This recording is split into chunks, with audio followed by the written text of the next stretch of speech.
Bismillahirrahmanirrahim. Assalamualaikum warahmatullahi wabarakatuh.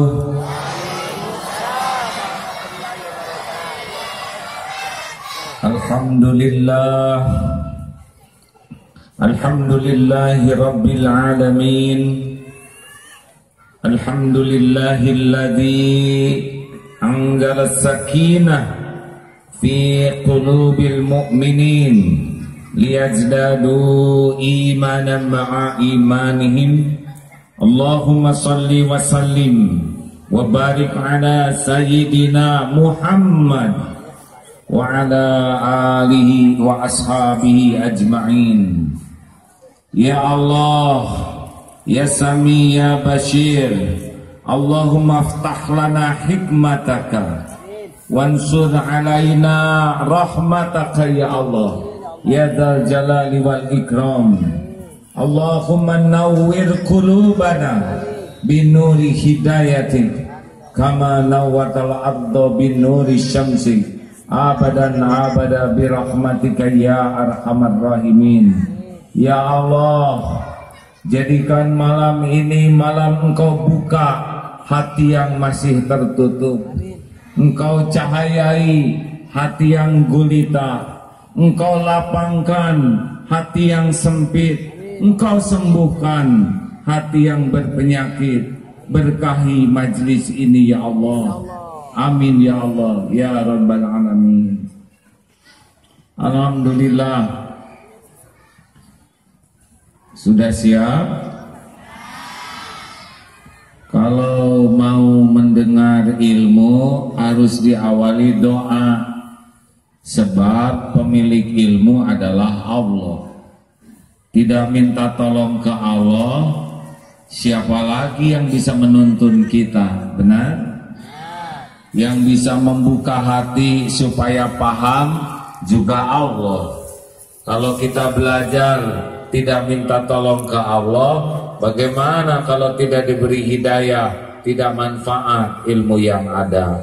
Maka biasakanlah mengawali apapun dengan doa, karena doa bisa merubah takdir. Alhamdulillah. Apa kabar Bapak Ibu sekalian? Alhamdulillah. Alhamdulillah. Terima kasih kepada para ulama. Semoga menjadi pewaris Nabi, tauladan bagi umat. Dan Pak Wali, sudah berapa kali kita ketemu Pak? Rasanya sering, setiap ceramah ada Bapak. Dan terima kasih Pak Bupati, dulu saya pernah ke sana ya. Alhamdulillah. Mudah-mudahan jadi pemimpin yang bisa mempertanggungjawabkan di akhirat nanti. Jadi pemimpin gak lama, tapi di akhirat nanti yang lama. Kalau mimpinnya bagus, pahalanya melimpah ruah. Kalau memimpin yang gak bagus, dosanya melimpah ruah. Na'udzubillah ya. Tapi saya senang dengar kalau pemimpin sedang dekat dengan ulama, mudah-mudahan dapat banyak barokah. Teruskan. Ya, beginilah kalau tabligh akbar banyak anak kecil ya. Kita doakan supaya cepat tidur. Bapak Ibu,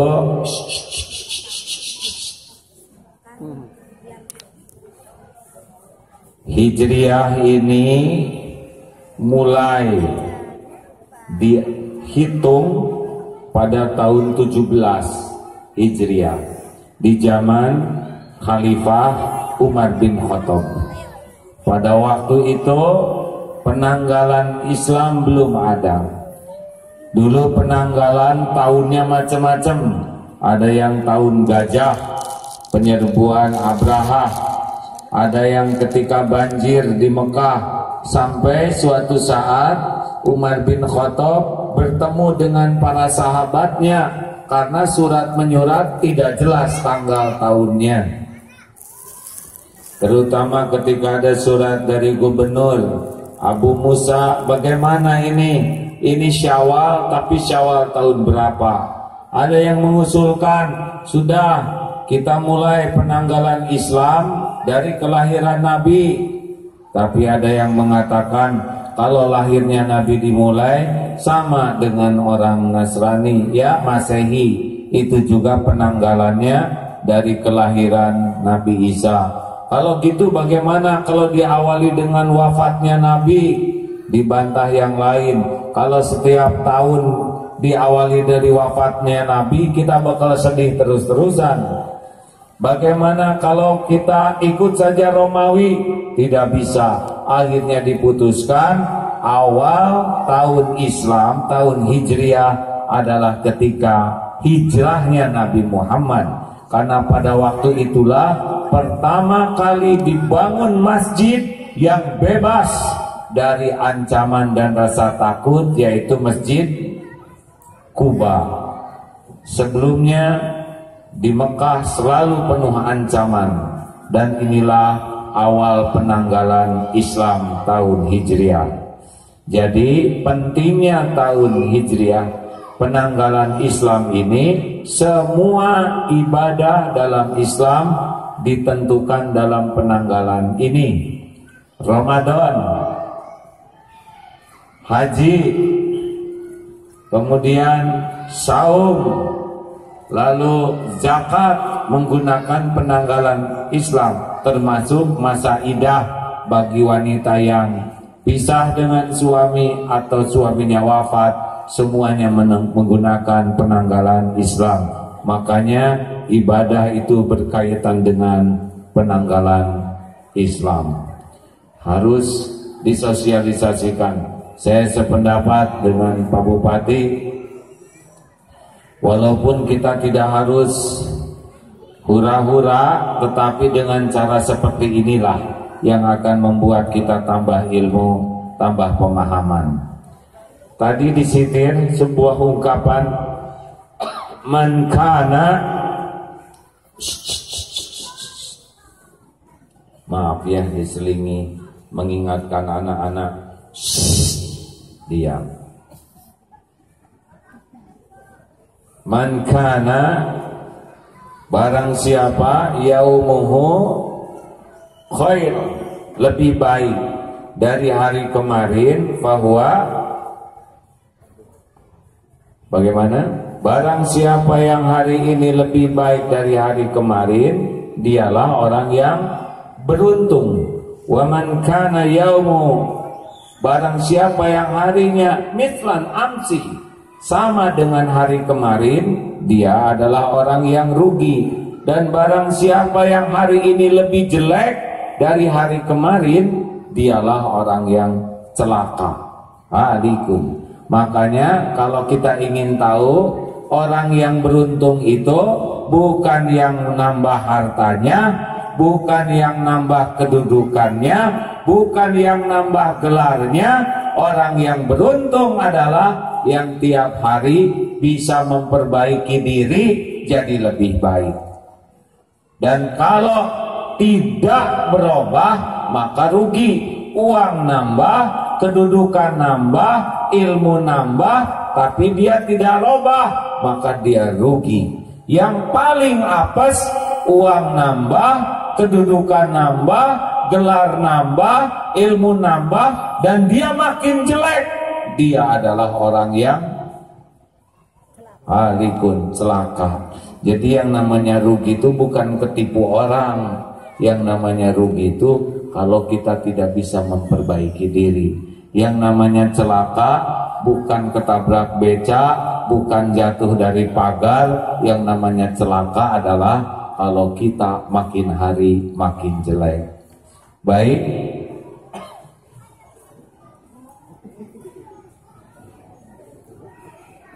saya enaknya berdiri duduk nih. Sejujurnya rada kunang-kunang berdiri begini Pak. Duduk ya. Tapi ini kursinya seperti kerajaan begini. Alhamdulillah. Kursi biasa aja ada, kursi lipat. Teruskan. Adek, sayang. Nanti lagi motretnya ya. Hukum mendengar ilmu wajib, hukum motret nggak jelas. Sini aja Pak. Ya sini cukup. Oke. Teruskan. Jadi apa yang paling penting kita harus perbaiki dalam hidup ini? Hijrah apa yang paling utama yang bisa merubah hidup dari susah menjadi senang, dari galau menjadi tenang, dari ribet menjadi nyaman? Nih, hijrah yang paling utama dan paling pertama adalah hijrahnya niat. Pak, Bu, adik-adik, stop. Tidak lagi mau motret, ya? Ayo sayang. Nah, kecil-kecil harus belajar disiplin. Terima kasih. Ibunya jangan nyuruh ya.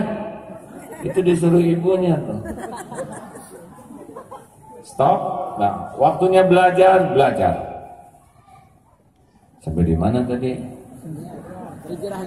Nah, kita sering ingin beramal, padahal amal itu kuncinya di niat. Saya akan ceritakan sebuah hadis sahih bahwa yang pertama dihisab di akhirat nanti adalah orang yang merasa berjuang di jalan Allah sampai mati terbunuh di medan perang. Allah perlihatkan nikmat, kemudian ditanya oleh Allah, apa yang kau lakukan? Ya Allah, saya sudah berjihad, saya berjuang karena engkau, saya sampai mati terbunuh. Dia merasa berjuang, dia merasa karena Allah. Tapi Allah wa huwa alimum bidatis sudur, Allah tahu isi hati, dan Allah mengatakan kepadanya, dusta kamu, bohong. Kamu berjuang bukan karena Allah, tapi kamu berjuang karena ingin disebut pemberani, ingin disebut pahlawan, dan orang sudah memberikan sebutan itu. Di akhirat dia diseret dalam keadaan tertelungkup dan akhirnya masuk dalam neraka. Nauzubillah. Artinya ada orang yang merasa berjuang, dia maju ke medan laga, bahkan sampai terbunuh, tapi tetap tidak diterima oleh Allah. Bukan karena kurang berjuangnya, tapi yang kurang satu, yaitu hatinya tidak menghadap kepada Allah Subhanahu wa ta'ala. Jelas hadirin? Jadi yang merasa berjuang itu belum tentu masuk surga kalau hatinya salah. Yang kedua yang dihisab, Qori yang tadi itu, Qori'ah itu yang kedua. Yang kedua dihisab nanti adalah para pembelajar Quran, yang mengajarkan Quran, juga yang belajar agama. Yang ini nanti barisan kedua yang akan dihisab, para ustadz, kiai, ustazah, nanti barisan kedua dihisab. Ada yang lolos, ada yang tidak lolos. Siapa yang tidak lolos? Apa yang kau lakukan? Ya Allah, saya belajar Quran dan saya mengajarkannya karena engkau. Kata yang lain, saya belajar agama dan saya mendakwahkannya karena engkau. Allah tahu isi hati. Dusta kamu, bohong. Kamu belajar ngaji supaya disebut qori, supaya dipuji sebagai qori'ah, hafiz, hafizah, dan sebutan itu sudah engkau dapatkan.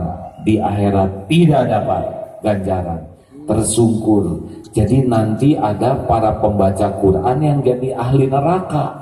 Bukan kurang hafalannya, bukan kurang fasihnya, yang kurang itu satu, hatinya tidak menghadap kepada Allah. Hatinya menghadap kepada juri, hatinya menghadap kepada piala, hatinya menghadap kepada makhluk.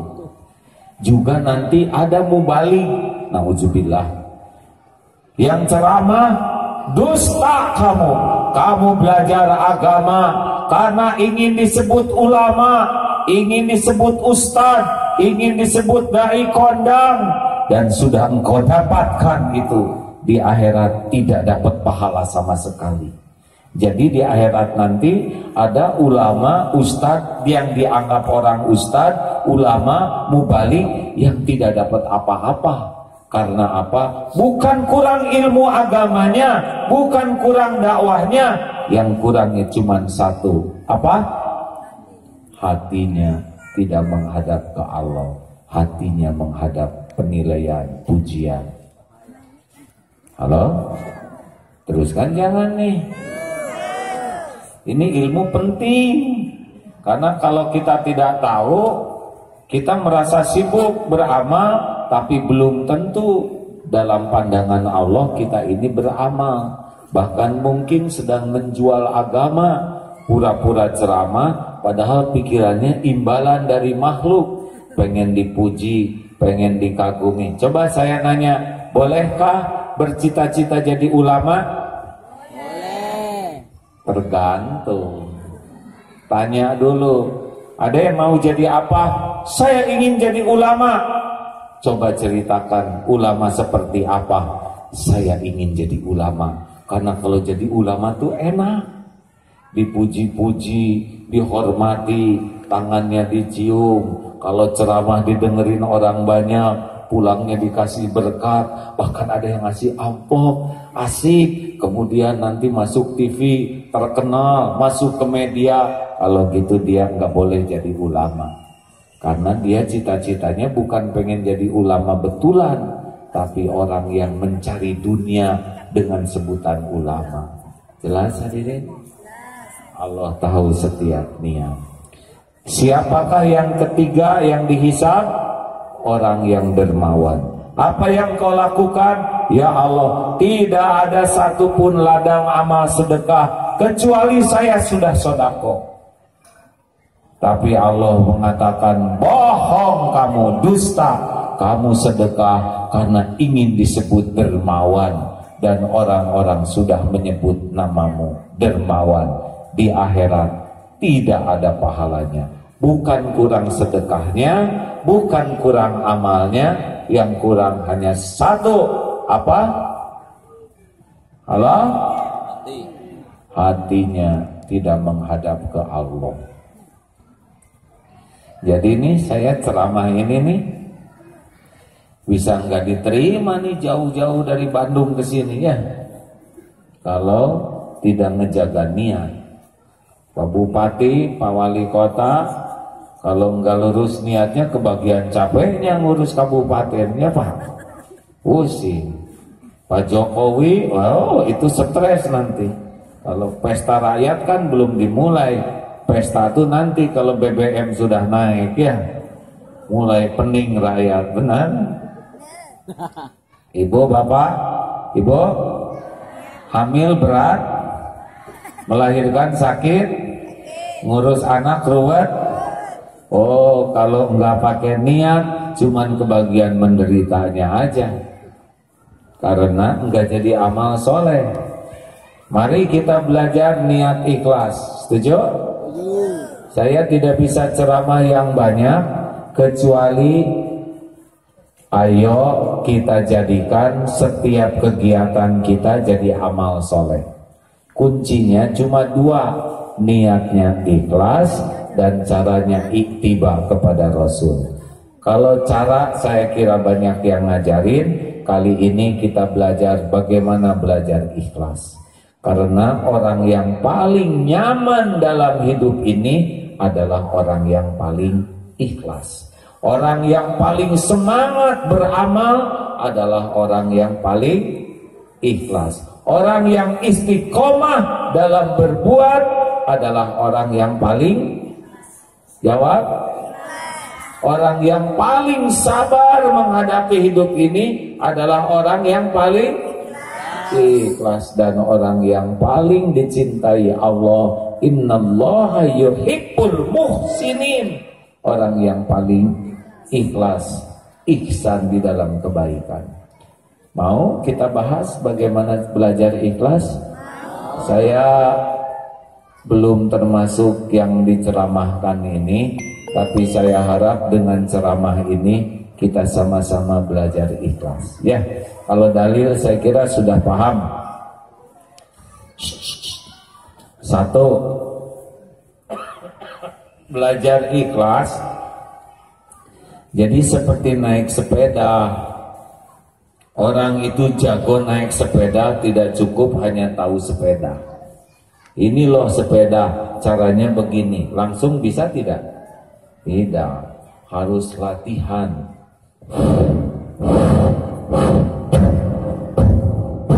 Begitulah latihan mujahadah ikhlas itu tidak segampang mendengar ceramah ini. Satu, mau tidak nih belajar ikhlas? Karena amal kecil, mungut paku atau sampah satu bisa besar di sisi Allah kalau ikhlas. Sedekah 100 miliar bisa tidak ada nilainya di sisi Allah kalau tidak ikhlas. Amal kecil saja menolong seekor lalat bisa hebat dalam pandangan Allah karena menang di ikhlasnya. Lawannya ikhlas namanya riya.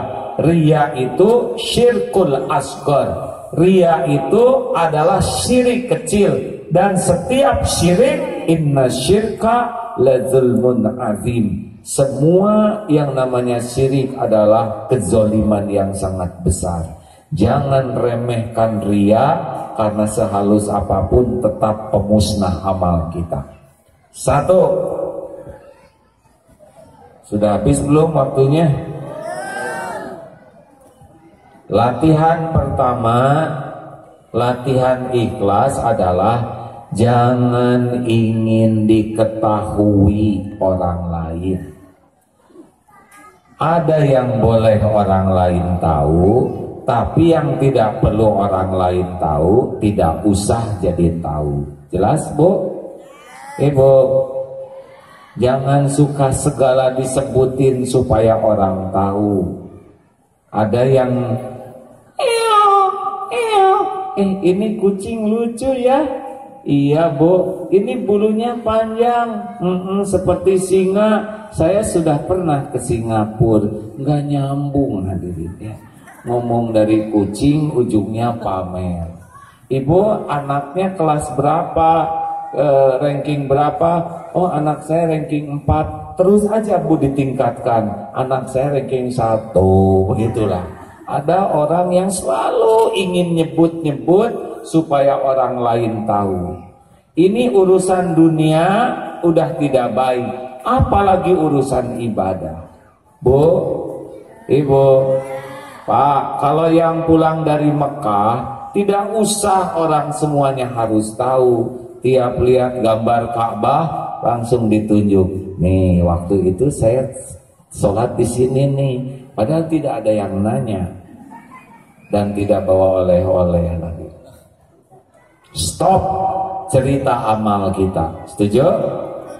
Stop pamer ilmu, pamer pengalaman, pamer pangkat, jabatan, kedudukan, kalau disampaikan tidak ada manfaatnya. Pernah di Malaysia melihat sebuah tayangan, seorang ibu lagi sholat duha, Allahu Akbar, tiba-tiba telepon berbunyi, kring, diangkat oleh anaknya. Nah, ibu ada, sedang apa? Sedang sholat duha. Aduh, ibu senyum, Allah Akbar. Dia bahagia diketahui tetangganya lagi sholat duha. Padahal tetangga nggak ada manfaatnya, tahu tidak tahu. Kalau ikhlaslah yang ada manfaat, benar? Suatu saat diuji oleh Allah, dia sedang sholat asar jam 5:30. Telepon bunyi, kring, halo. Nah, ibu ada, sedang apa? Sedang sholat asar. Langsung mendidih darahnya. Itulah orang yang senang penilaian makhluk, hidupnya jadi susah sendiri, selain hilang amalnya. 2, latihan yang kedua, Jangan ingin dilihat orang. Jadi kalau ada orang, tidak ada orang, beda. Itu ciri-ciri kurang ikhlas. Kalau ada orang sholatnya bagus, tidak ada orang sholatnya gesit, itu ciri-ciri itu sholatnya karena orang. Kalau ada orang Allah, apalagi ada atasan Allah, lama rukunya juga Allah. Tapi kalau tidak ada orang, tidak ada atasan, Allahu Akbar. Allahu Akbar. Allah. Berarti bagus bukan buat Allah, benar? Lagi ngaji sendirian, Bismillahirrahmanirrahim. Fa bi ayyi ala'i rabbikuma tukadziban. Khalaqal insana min salsalin kal fakhar. Ada yang masuk wa khalaqal janna min marijin min nar. Fa bi ayyi ala'i rabbikuma tukadziban. Pergi aja Rabbul Masyriqaini wa Rabbul Maghribain. Jadi itu bagus buat siapa? Buat yang lewat. Ternyata yang lewat itu kucing.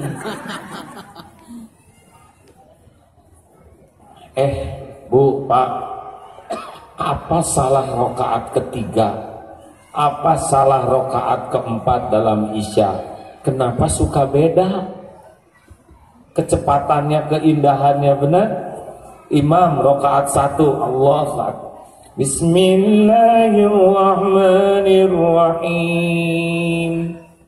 Alhamdulillahi Rabbil Alamin. Ar-Rahmanir-Rahim. Maliki Yaumiddin. Bagus. Tapi rakaat ketiga, Allah. Apa salahnya ya? Kenapa jadi ringkes? Halo, Pak Imam. Apa salah rakaat ketiga? Kenapa bacaannya jadi gesit? Hanya karena enggak kedengaran orang. Padahal Allah lihat, Allah dengar. Kenapa rakaat ketiga jadi ringkes? Jawab. Karena enggak bunyi. Halo? Ngaku. Kenapa sholat rakaat keempat, sholat Isya gesit juga? Kan harusnya sama, Pak. Wa asiru qaulakum awijharu bih innahu alimum bidatis sudur. Mau engkau sirkan, mau engkau jaharkan, sesungguhnya Allah tahu segala isi hati. Harusnya sama. Bismillahirrahmanirrahim. Walaupun tidak dijaharkan, tetap yang terbaik. Benar?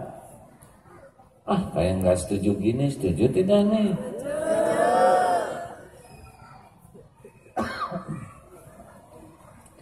Ada suami, ibu rapi, beres-beres. Nggak ada suami, berantakan.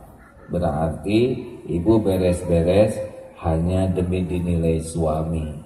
Pernah ada seseorang ibu-ibu, Pak, di rumahnya tuh rapi aja, beres-beres aja. Ditanya oleh tetangga, "Ibu, Bu, kenapa ibu di rumah dandan terus, rapih terus, rumahnya juga diberesin terus, padahal suami ibu kan tunanetra?"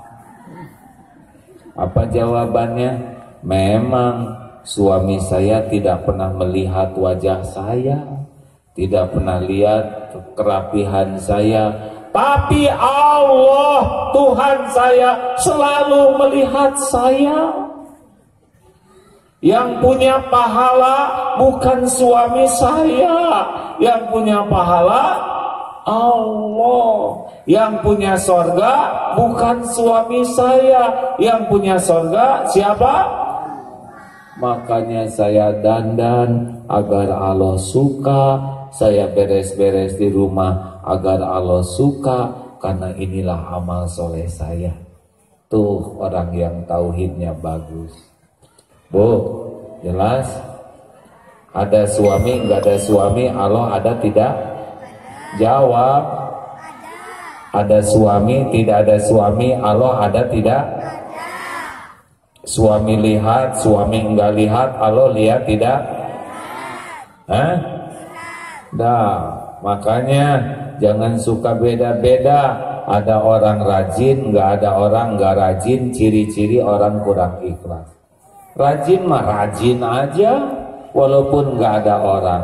Nih Pak, di kantor Pemda ya, kalau karyawan penjilat biasanya kalau ada atasan rajin. Tapi kalau nggak ada atasan dia malas. Nah itu namanya karyawan ambeien. Dia suka menonjolkan diri, makanya harus dioperasi.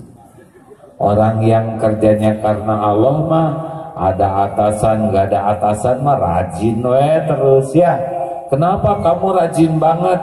Kan atasan nggak pernah lihat. Emang atasan nggak lihat saya, tapi Allah selalu ngeliatin saya. Itulah orang yang insya Allah ikhlas. Teruskan. Teruskan. 3. Latihannya ya. Oh, yang harus kelihatan nggak apa-apa. Seperti ke masjid dilihat orang nggak apa-apa. Jangan sampai ke masjid masuk selokan, sembunyi-sembunyi. Mau kemana? Rahasia. Lebay ya. Biasa aja. Yang harus kelihatannya nggak apa-apa. Tapi yang tidak harus kelihatan, nih kalau infak, kalau ada yang lihat keluar 20.000, 50.000. Kalau nggak ada yang lihat, peng, 1000-an. Padahal WC umum udah 2.000. Hati-hati nih, orang yang beda-beda amalnya. Ada orang nggak ada orang, ciri-ciri tuh. Jadi gimana kalau kita sholat sunnah ada orang kerasa bagus, nggak ada orang di rumah sholat lebih bagus. Ya Allah, saya tujukan padamu. Kita lagi infak 50.000, infak 100.000. Ada yang lihat, wah 100.000 ya.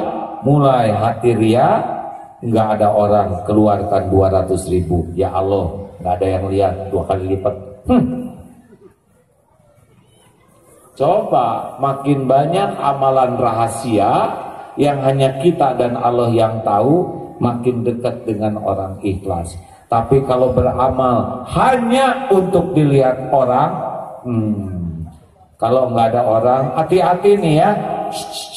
Kalau sedang ngasih sumbangan, tolong siapapun, sumbangan untuk kaum duafa RT 1.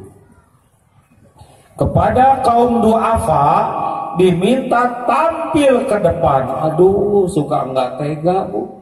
Dari RT 1 datang naik, kasih amplop isinya 10.000. Penderitaannya luar biasa. Jaga perasaan orang yang kita tolong ya.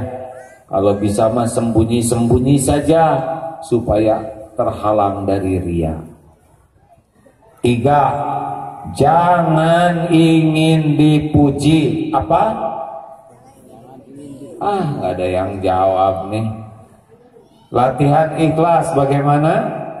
Yang ketiga, jangan ingin dipuji. Lengkapnya gini sih.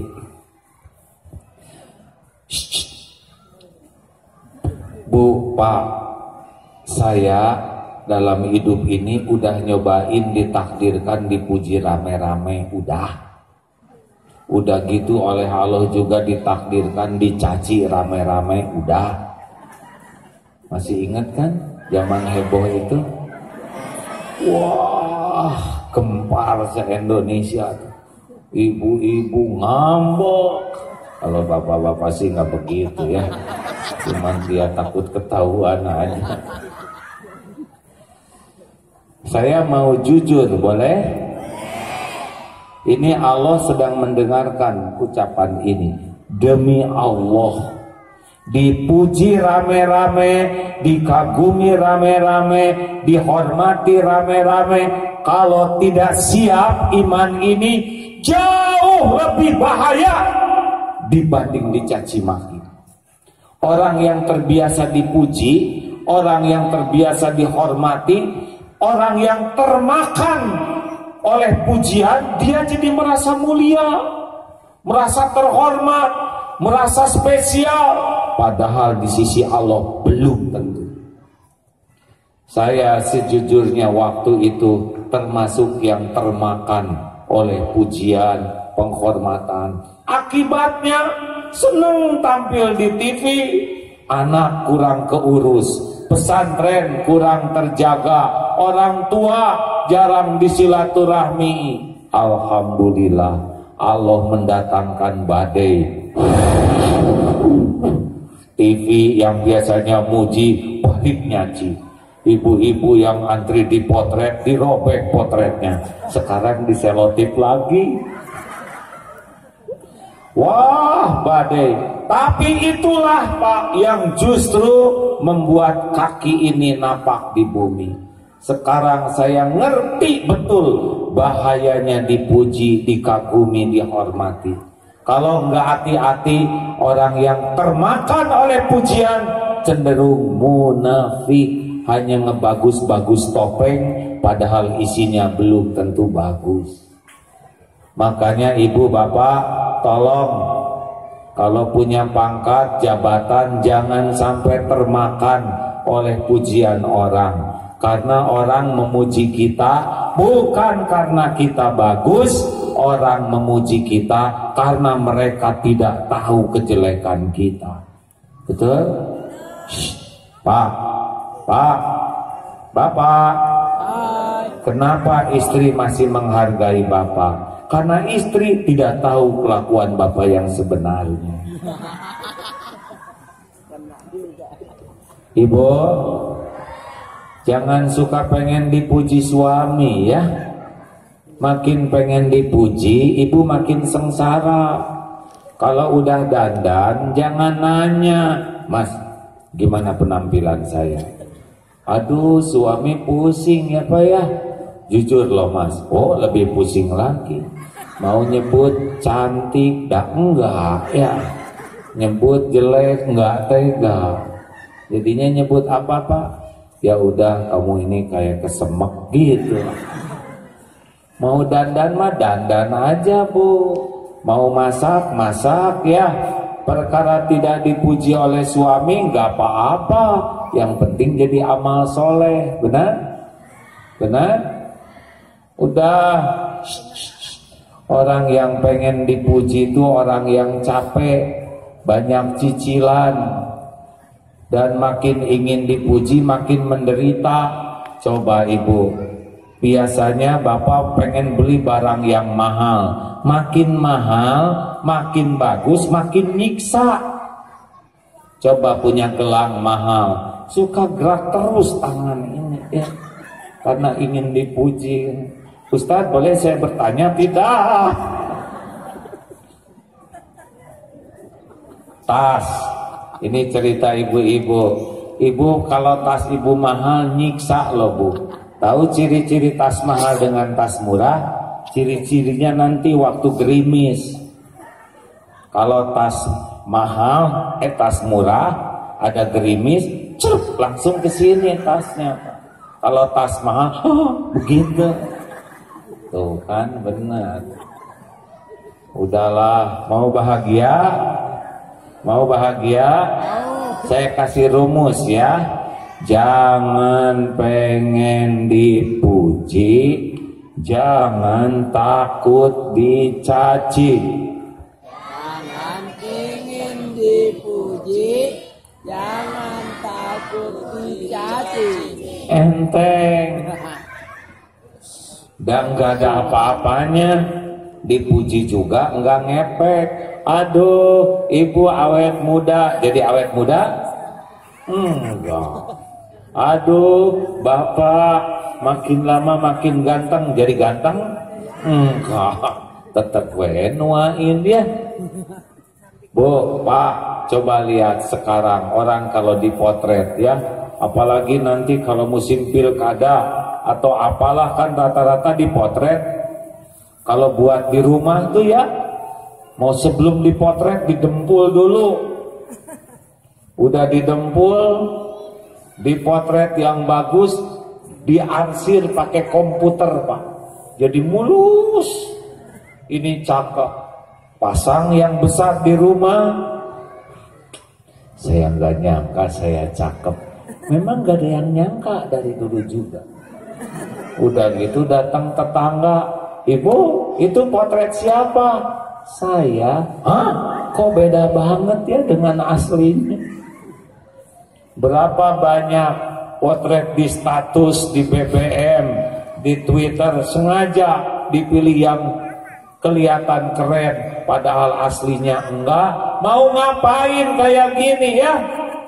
Benar? Hidup ini bahagia just the way you are.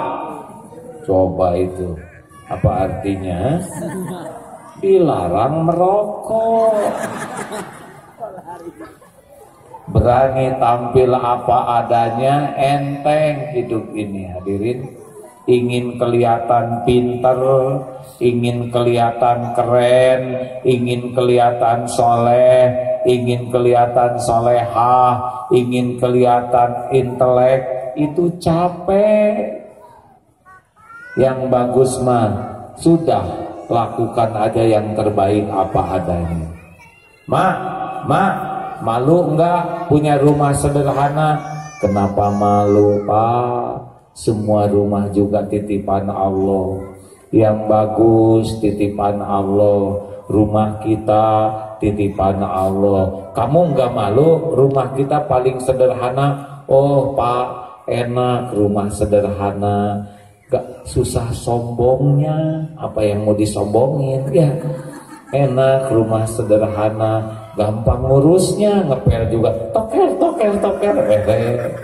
Enak rumah sederhana. Tidak ada yang iri. Apa yang mau diiriin rumah kita? Enak rumah sederhana, Pak. Apa enaknya? Enggak diminatin maling. Maling masuk ke rumah kita juga prihatin, malah sedekah lagi. Enak rumah sederhana, Pak. Apa enaknya? Ringan hisabnya di akhirat nanti. Gitu. Bukannya malu, bukannya minder, tapi syukur. Betul? Pernah dengar kisah Luqman Hakim? Ada yang tahu kisah ini enggak? Kalau ada yang tahu, ayo giliran selama. Pertama naik keledai bapaknya mau ke pasar. Nah, ke pasar, ayo. Bapak naik, anak nuntun sampai sebuah bukit. Itu si bapak nggak punya perasaan. Masa dia naik, anaknya nuntun, kejam. Salah. Akhirnya bapak turun, anak naik. Sampai bukit kedua, ketemu lagi orang-orang. Itu anak kurang ajar, tidak tahu sopan santun. Enak naik keledai, bapaknya nuntun. Salah. Bapak naik, salah. Anak naik, salah. Jadi naik berdua. Sampai bukit ketiga, ketemu lagi sekelompok orang. Orang tidak berperi kekeledaian. Keledai satu dinaikin duaan. Salah lagi. Bingung kan? Akhirnya turun aja dua-duanya. Tuntun aja keledai. Sampai ke pasar, kata orang-orang, dasar error. Orang lain punya keledai dinaikin, ini duaan gak naik apa-apa. Tarik tuh anaknya, Hena. Tuh itulah manusia. Kalau hidupmu hanya ingin dinilai manusia, hanya ingin dipuji manusia, siap-siap sengsara. Karena tiap orang beda-beda sudut pandangnya. Mau bahagia, waqafa billahi syahida. Cukup Allah yang jadi saksi. Mau muji, monggo. Mau nyaci, monggo. Gak ada apa-apanya. Dipuji juga nggak ada masalah, dicaci juga nggak apa-apa, dan setiap perbuatan kembali kepada masing-masing. Jelas hadirin? Saya suka dibully juga tuh Pak di Twitter. Gak apa-apa. Dan yang suka ngebully di Twitter mah beraninya hanya di Twitter ya. Oh, kalau rezeki mah gini Pak. Dari belakang juga ngegeser sendiri. Makanya jangan takut nggak punya rezeki ya. Takut itu nggak punya yakin Allah pemberi rezeki. Allah udah tahu saya batuk-batuk benar, haus. Saya mau nyari juga malu, tapi maju. Tapi walaupun ada 3 di sini, botol dan gelas, ini belum tentu rezeki saya semuanya. Walaupun udah deket gini, besar kemungkinan rezeki saya yang di gelas. Yang 2 ini rezeki panitia sepertinya. Sama, Pak Bupati disuguhin buah-buahan, ya. Segitu deketnya belum tentu rezeki Bapak, Pak. Bapak paling nyomot 1, selebihnya panitia, ya. Bismillahirrahmanirrahim. Alhamdulillah. Monyet minum, tikus minum, kambing minum, manusia minum. Apa yang membedakan? Nih, harusnya kalau minum, mata lihat air, hati ingat Allah. Ya Allah, berpuluh tahun saya hidup, tidak pernah satu hari pun Engkau lupa memberi minum kepada hamba-Mu. Saya tidak tahu mata airnya di mana, Engkau datangkan. Saya tidak tahu kumannya apa, Engkau sterilkan. Dari jauh datang ke sini, setiap hari warnanya bening, airnya sejuk. Engkau maha baik ya Allah, terima kasih. Alhamdulillah, sah itu baru jadi manusia. Ya, kalau celeguk minum itu apa? Kambing, monyet, memang begitu. Minum nggak ingat Allah. Ya, halo, jangan tersinggung hadirin. Bagi kita minum itu ibadah. Ya, boleh saya ibadah lagi? Alhamdulillah ya Allah. Sampai di mana kita nih? Hah? Dah. Kalau suami punya jabatan, istri jangan nebeng keren ya. Istri kan nggak punya jabatan, biasa-biasa aja. Jangan suka pengen dipuji. Kalau orang muji bagaimana? Ya nggak apa-apa. Kita berlindung ke Allah aja supaya nggak kemakan oleh pujian. Setuju? Setuju? Nomor berapa? Nomor 4 lebih berat lagi. Jangan suka nyicil barang untuk dipuji orang ya. Kita beli itu nyicil, beli ini nyicil karena untuk dipuji orang. Orang yang muji itu nggak pernah nyumbang cicilannya, iya kan? Kita udah capek-capek nyicil buat dipuji, yang muji nggak nyumbang, harusnya ikut nyumbang. Ibu, jangan kesiksa oleh pengen dipuji orang. Ibu, jangan ingin kelihatan lebih dari kenyataan. Biasa aja. Siapa ibu-ibu yang menderita sekarang? Yang ingin kelihatan langsing. Dari tadi tahan napas saja. Yang ingin kelihatan putih, direndam semalaman. Yang ingin kelihatan awet muda, dijepit pakai jepitan jemuran. Jalanin aja hidup maya. Setuju? Jangan takut jadi tua, capek. Tua, ayo tua, terserah Allah. Keluar uban, gak apa-apa, sesuka Allah. Benar? Keriput, gak apa-apa, yang penting soleh. Benar? Walaupun kita sekuat tenaga pengen awet muda, nggak bisa. Bapak-bapak yang udah sepuh, sing sabar ya. Kita tuh udah jangan ngegaya awet muda. Kalau masih muda naik motor, kebut lumayan. Kalau udah tua gaya-gayaan, naik motornya 15 menit, dikeroknya 3 hari. Udah beda onderdilnya. Nah, Ibu jangan centil ya. Jangan takut jadi tua ya, Bu. Ibu nikmati jadi tua itu, dinikmati karunia Allah. Masya Allah. 4. Satu apa tadi? Jangan ingin diketahui orang. Boleh ada yang diketahui, tapi sebagian mah tutup aja rahasia. 2. Jangan ingin dilihat orang. Yang nggak perlu kelihatan, nggak perlu, nggak apa-apa. Allah pasti lihat. Yang ketiga, jangan pengen dipuji. Udah cukup Allah yang muji. Orang tidak menghargai, nggak apa-apa. Yang keempat, jangan ingin dihargai. Kenapa?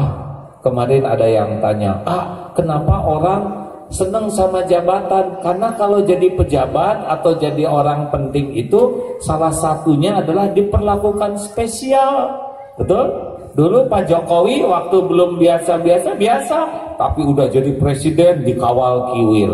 Kesana susah, benar? Nih Pak Wali Kota, Pak Bupati, udah pasti ada prosedur. Saya juga, kadang-kadang diperlakukan spesial. Tadi pada baris di sana, padahal mah apa yang spesial? Ini saya mau kasih rahasia ya, diam ya, jangan ngomong-ngomong. Kenapa kita dihargai orang lain? Kita dihargai orang lain bukan karena kita terhormat, bukan karena kita hebat, bukan karena kita mulia. Kita dihargai orang lain penyebabnya cuma satu. Tahu apa? Karena Allah masih menutupi aib, dosa, maksiat, kejelekan dan kekurangan kita. Benar? Benar? Benar? Kenapa Abdullah Gimnastiar diundang, didengar, duduk di sini? Apakah karena saya mulia? Bukan. Saya duduk di sini karena Allah yang Maha Tahu masih nutupin dosa orang ini, nutupin aib-aibnya, nutupin masa lalunya, nutupin kekurangannya. Saya ini di sini karena Allah masih menutupin banyak kekurangan dan kesalahan. Kalau Allah buka dosa saya, kabur semuanya. Makanya jangan bangga dihormati orang lain. Harus jujur. Orang menghormat kita karena enggak tahu. Kalau dibuka hancur. Benar? Jawab hadirin. Nih kalau nggak mau ngaku gini, jujur ya, acungkan tangan yang tidak punya dosa sama sekali. Cung. Nggak ada yang ngacung? Nggak ngacung? Acungkan tangan yang dosanya sedikit. Hah? Oke, nggak ada yang ngacung, Pak. Acungkan tangan yang dosanya sedang. Masih bertahan ini? Bapak nggak mau ngacung? Pengen sih, pengen. Bapak dosanya sedang, Pak? Oh, gatel ya. Pak Bupati nggak ngacung juga, Pak? Maaf ya, Pak. Saya juga nggak ngacung, Pak. Acungkan tangan yang merasa banyak dosa. Oh, pada ngacung. Kenapa itu nggak ngacung? Karena saya banyak sekali ya. Kita ini dihormati orang, dihargai orang karena Allah nutupin aib dan dosa kita. Betul? Pernah nih? Benar? Bu, banyak dosa? Banyak dosa? Kalau tiap dosa ibu, setiap dosa ngeluarin bau, satu dosa satu bau. Bau apa ibu-ibu ini? Bau luar biasa kan? Kira-kira suami mau deket dengan ibu enggak? Jawab. Enggak. Anak-anak mau dipangku? Enggak. Ada temen yang mau sebelahan duduk begini? Enggak. Kalau Allah buka dosa ibu, ditalak oleh suami, anak menjauhi, dikucilkan, Bu. Betul? Ibu dihargai suami karena Allah masih nutupin dosa ibu. Makanya jangan petantang petenteng. Pak, nggak ada yang jawab nih. Pak, Bapak, banyak dosa. Jadi pada tegang begini. Banyak dosa. Banyak dosa tidak nih? Kalau setiap dosa Bapak oleh Allah dibalas, satu dosa ngeluarin benjolan segede baso. Seperti apa penampilan kita? Ha? Menjijikan, benar? Bagaimana kalau tiap dosa kita dibalas oleh Allah, satu dosa ngeluarin belatung dari tubuh kita? Pasti menjijikan, benar tidak? Sama saya juga. Makanya merunduk. Kalau orang menghormati kita, Allah tahu siapa saya yang sebenarnya. Jadi kita tidak akan termakan oleh penghormatan. Benar? Gak apa-apa orang menghormat kita, pada hak mereka.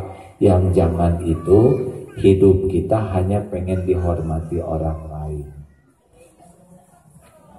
Kalau ada yang gak menghargai, ya gak apa-apa. Rasulullah juga segitu mulianya ada yang menghina, apalagi kita yang hina betulan. Ya, setuju tidak nih? Itulah rahasia tawadu. Kenapa para ulama selalu merunduk aja, tidak sombong? Karena ulama itu yakin dengan apa yang Allah tahu tentang dirinya.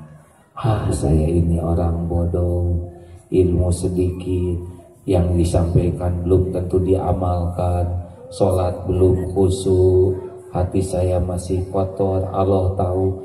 Makin kita merunduk, wa ma tawadu'a ahadun lillah illa rafa'ahullah. Justru orang yang makin merunduk, oleh Allah makin diangkat derajatnya. Marilah hadirin, jangan sibuk ingin dihargai, lebih baik sibuk menghargai. Itu lebih nyaman di hati. Terakhir, jangan balas budi apa?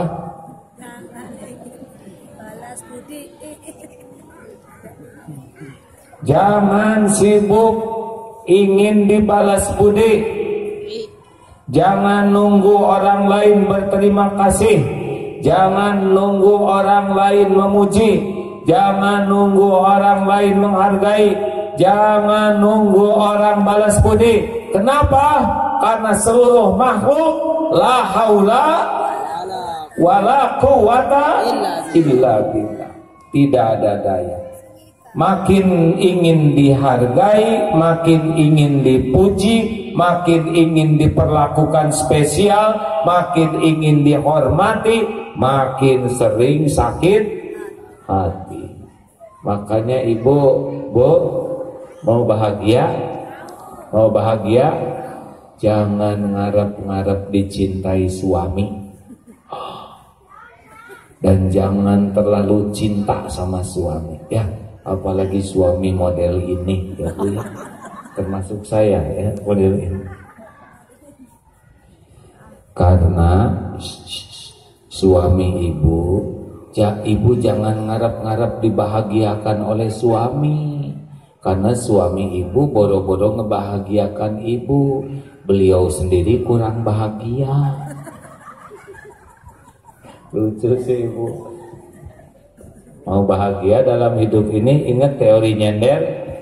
Nih, kalau saya nyender begini, apa yang paling saya takutin? Takut kursinya diambil. Kalau kita nyender sama gaji, takut pensiun. Nyender sama penampilan, takut tua. Nyender sama jabatan, takut mutasi. Nyender sama penampilan, takut gemuk. Nyender sama suami, takut suaminya meninggal lagi. Bingung meninggal lagi. Ya biarinlah, sesuka saya. Pokoknya kalau nyender kepada selain Allah pasti tidak bahagia. Makanya kalau berbuat kebaikan sudah, asal Allah ridho udah cukup bagi kita. Ya, orang berterima kasih atau tidak bukan urusan kita. Urusan kita adalah beramal dan Allah ridho. Benar? Orang tidak menghargai ya nggak apa-apa. Kita udah ngebangun masjid, kita nggak jadi ketua DKM, ya nggak apa-apa. Yang penting Allah ridho. Benar? Benar? Makanya kalau kita berbuat baik, sudah nggak usah mikirkan penghargaan orang. Saya sudah ngasih sama dia, dia sudah saya bantu, tapi dia tidak menghargai jerih payah. Ya nggak ikhlas namanya ya. Udah bantu-bantu, dia nggak berterima kasih, itu urusan dia. Urusan kita nolong orang lillahi ta'ala. Inna sholati wa nusuki wa mahyaya wa mamati lillahi rabbil alamin. Pak, kalau Bapak jujur, tidak harus setiap orang percaya, ya. Bu, Bapak mau itikaf? Hah? Itikaf? Dari mana sejarahnya itikaf? Sholat aja belang betong. Ya sekarang udah tua, mau tobat, izin itikaf ya. Pagi-pagi pulang, dari mana Pak? Itikaf Bu. Mustahil. Kepercayaan. Bu, terserah ibu mau percaya atau enggak, itu mah urusan ibu dengan Allah. Urusan saya itu adalah saya ngomong jujur apa adanya. Ibu mau percaya mau enggak terserah. Ibu mau ngambek mau baik, itu juga urusan ibu. Yang penting buat saya jujur lillahi ta'ala. Allah tahu. Enak tidak begitu? Halo? Enak. Di kantor dicurigai saudara tidak jujur, kalau gitu saudara akan dipecat. Pak, saya tidak bohong, saya tidak ngambil. Pokoknya saya nggak percaya, terserah Bapak mau percaya atau enggak mah urusan Bapak. Bagi saya sih yang paling penting nggak bohong. Saya tidak percaya, silahkan. Kalau gitu saudara akan dipecat, silahkan. Kamu tidak takut? Tidak Pak, rezeki saya tuh Allah yang ngatur. Yang penting saya takut kalau Allah murka kepada saya. Saya tahu kalau saya makan yang tidak halal, disconnect, hubungan saya dengan Allah akan putus. Saya emang nggak pusing Pak, yang penting saya tidak licik, tidak zalim. Terserah Bapak mau percaya atau enggak. Alhamdulillah buat saya, apapun yang terjadi, kalau saya benar Allah ridho, udah puas buat saya. Enak hadirin. Makanya mulai sekarang malah jangan banyak ngarep-ngarep dari makhluk. Setuju? Ibu, Bu, di akhirat nanti masing-masing loh hitungannya. Jangan suka maksa. Bapak juga jangan maksa. Lakukan aja yang terbaik. Sebagai suami, jadi contoh yang baik, didik keluarga dengan bijak, kemudian doakan maksimal. Udah, tidak harus. Aduh, istri saya makin tua makin bawel. Dulu nggak kayak gini, Bapak juga dulu nggak kayak gitu, ya. Saya tuh inginnya istri itu soleha, jadi hafizah. Inginnya istri itu mulia akhlaknya. Justru yang itu nggak mau sama Bapak. Mending tobat. Tobat, minta tolong ke Allah. Tidak harus jerih payah kita dihargai orang, yang penting jerih payah kita diterima Allah Subhanahu wa ta'ala. Enak hadirin? Enak, enteng hidup ini. Apakah Allah melihat setiap amal kita? Jawab. Apakah Allah menyaksikan? Jawab. Apakah setiap perbuatan ada balasannya? Ada balasannya? Apakah balasan dari Allah mungkin tertukar? Mungkinkah balasan dari Allah tertukar? Mungkinkah Allah ada yang lupa kepada kebaikan kita? Jawab. Mungkinkah ada balasan dari Allah yang meleset? Mungkinkah Allah tidak ingat kebaikan kita?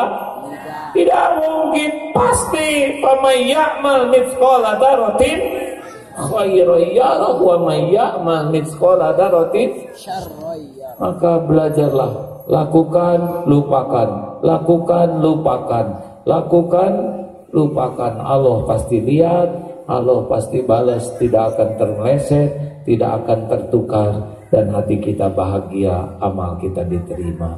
Inilah hijrah di bulan tahun baru ini. Mari kita hijrah niat dari ingin dilihat, ingin dipuji, ingin dihargai orang, menjadi inna sholati wa nusuki wa mahyaya wa mamati lillahi rabbil alamin. Oh, bahagia. Bahagia itu milik orang yang ikhlas, insya Allah. Terima kasih, segitu aja. Diterima nggak nih Pak? Saya jadi warga Batam. Kok jadi ibu yang menerima? Jadi sekarang lagi nyari kontrakan. Jadi ceritanya gini, di Belerang itu, beda dikit lah. Di Barelang itu ada tanah dulu ke otorita ya, asalnya 3 hektar, sekarang tinggal 1,3. Sudah lebih dari 10 tahun belum dibangun juga. Saya diingetin tanggung jawab loh di akhirat kalau tanah itu nggak dibangun masjid pesantren. Akhirnya sepakat, karena saya sudah tua, sudah di atas 50, dan istri-istri saya juga sudah senior.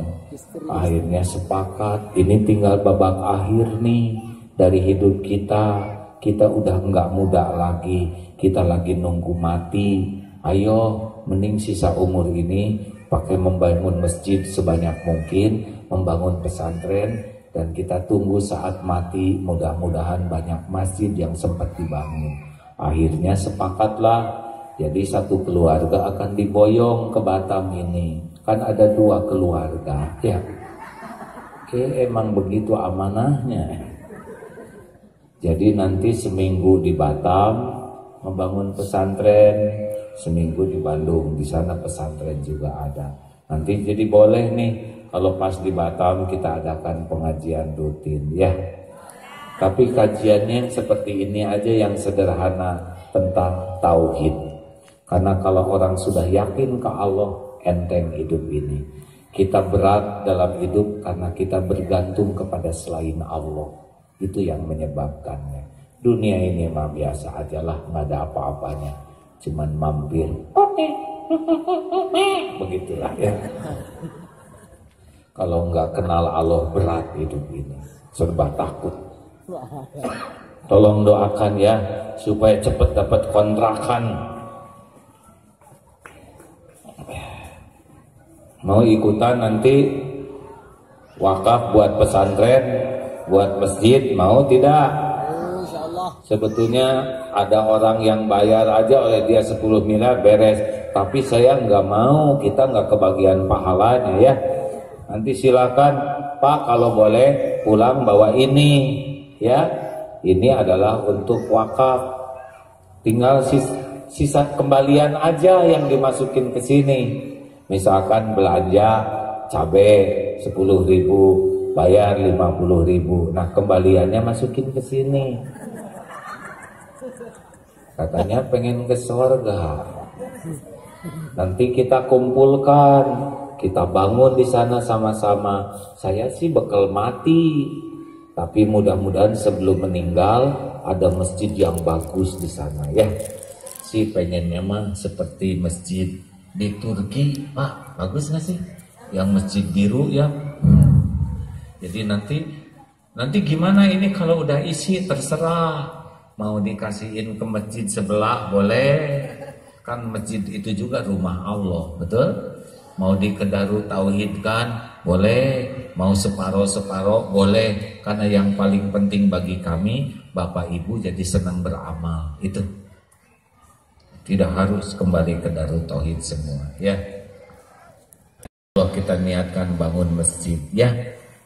Masjid Darut Tauhid bukan punya saya, milik Allah. Saya cuma jalan aja ya. Mau sambil kita baca Fatihah dan ayat kursi ya. Kepada yang berminat beramal jariah, sekali keluar akan mengalir pahalanya, silahkan. Al-Fatihah. A'udzu billahi minasy syaithanir rajim. Bismillahirrahmanirrahim. Alhamdulillahi rabbil alamin. Ar-Rahmanir-Rahim. Maliki yaumiddin. Iyyaka na'budu wa iyyaka nasta'in. Ihdinas siratal mustaqim. Siratal ladzina an'amta 'alaihim ghairil maghdubi 'alaihim waladdallin. Amin ya. Ayat kursi. Allahu la ilaha illa huwal hayyul qayyum. La ta'khudhuhu sinatun wa la nawm. Lahu ma fis samawati wa ma fil ardh. Man dhal ladzi yashfa'u 'indahu illa bi'idhnihi. Ya'lamu ma bayna aydihim wa ma khalfahum. Wa la yuhituna bi syai'in.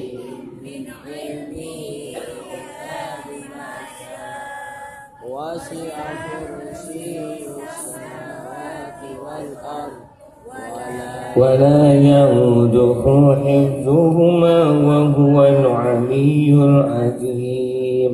Al-Ikhlas, Al-Falaq, An-Nas. Bismillahirrahmanirrahim. Qul huwallahu ahad, Allahus samad, lam yalid wa lam yulad wa lam yakul lahu kufuwan ahad. Bismillahirrahmanirrahim. Qul a'udzu birabbil falaq, min syarri ma khalaq, wa min syarri ghasikin idza waqab, wa min syarri naffasati fil 'uqad, wa min syarri hasidin idza hasad. An-Nas.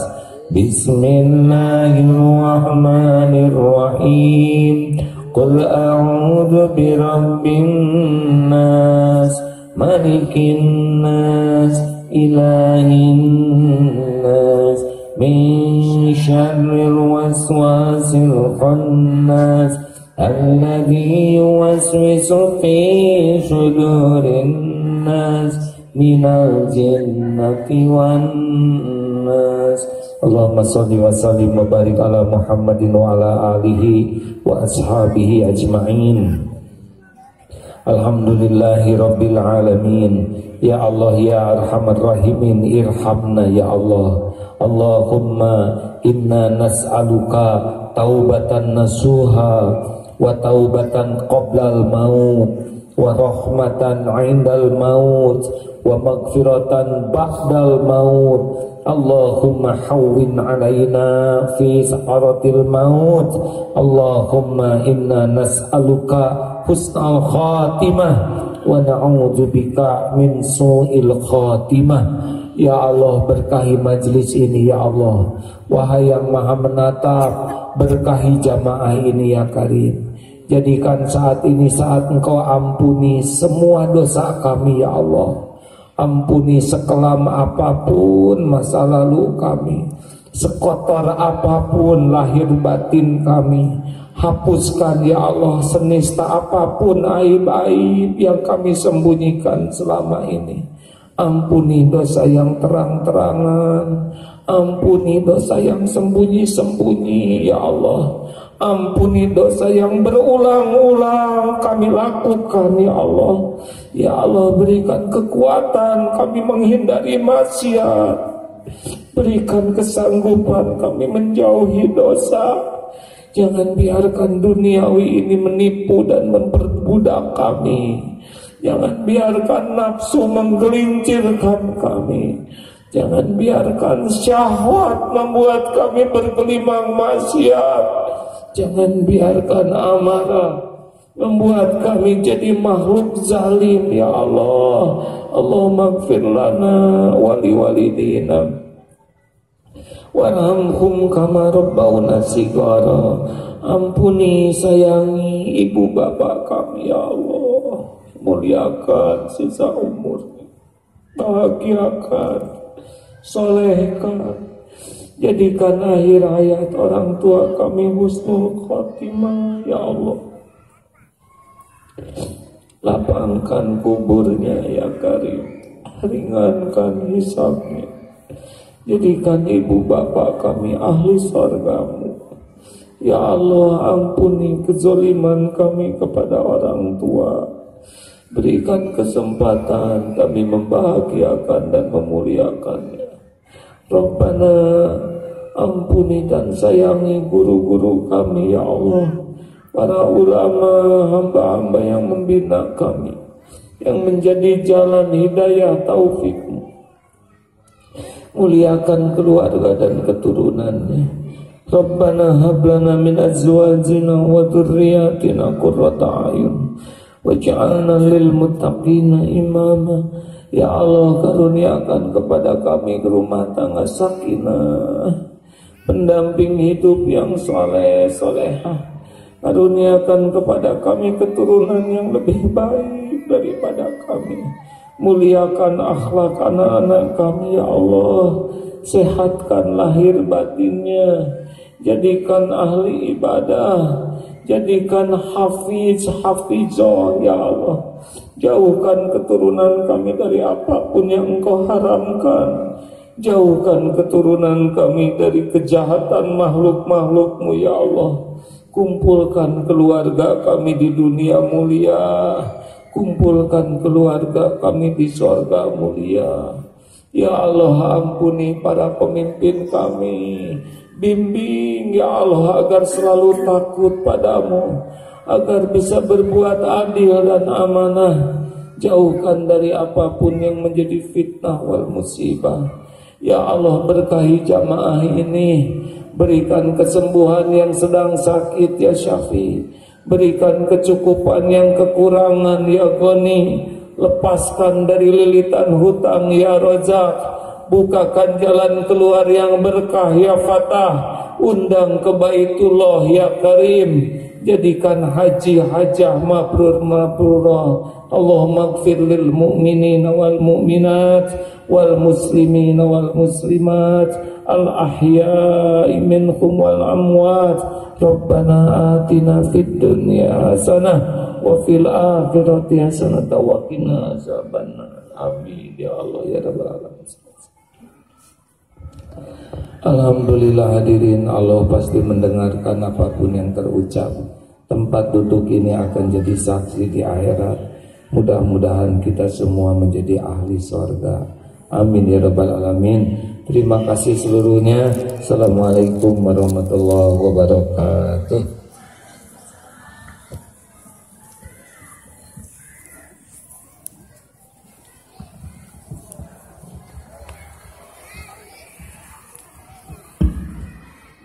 Jazakallah khairan katsiran kepada Kiai Haji Abdul Ghani Astian atas segala tasyahnya. Semoga bermanfaat.